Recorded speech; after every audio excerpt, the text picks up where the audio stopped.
Aiziet! Ok, čiki piki, ienāku es mājā, skatos 2 pliki. Tev tikko viņš bija ārā, kur tu viņu liki? Kāpēc tev kājās nolaist sūziņas? Kāpēc tu Fatrim spēlē blūziņu? Kāpēc tu uz mājām lūdz viņu? Patiesībā, tev vajag aizvērt tās slūžiņas.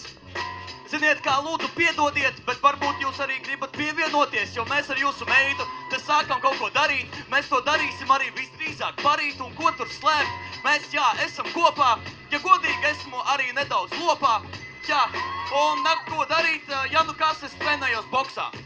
Ok, to, ka tu esi lopā, to var manīt.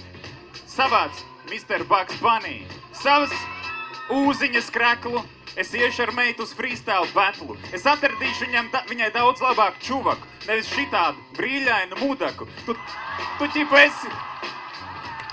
Tu saki, ka tu esi bokseris? Vecais, tu esi trolejbusu šofers. Vecīt, beidz runāt ar mani kā ar bērnu. Viņa teica, ka es viņai atgādinu viņas tēvu.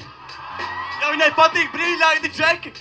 Vecīt, kas notiek, veci? Kāpēc tu tādu meitu uzaudzināji? Kāpēc mums ir tādas problēmas? Es tev varu iedot pāris monētas, jo izskatās, ka tev drēbēm naudas nav. Es viņu savākšu pie sevīm. Čau!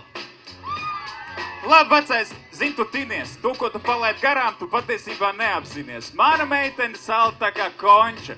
Ar viņu mēs braucam uz konci. Viņa ir menedžers, viņa ar Hennessy ar savu draugu kopā dzers, viņš būs īstāks draugs. Patiesībā viņas draugs ir raugs, bet tu esi tikai mudaks uz muļķībām, kas sauc. Vecīt, kad tu runā ar mani, tev tik baigi sviedri. Starp citu, zini, kā mani sauc? Maivis Briedis. Es piedalos čempionos, un man ir daudz naudas.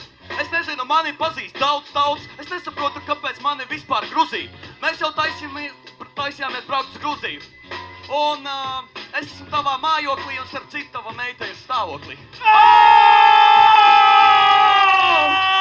Ej, tu nost!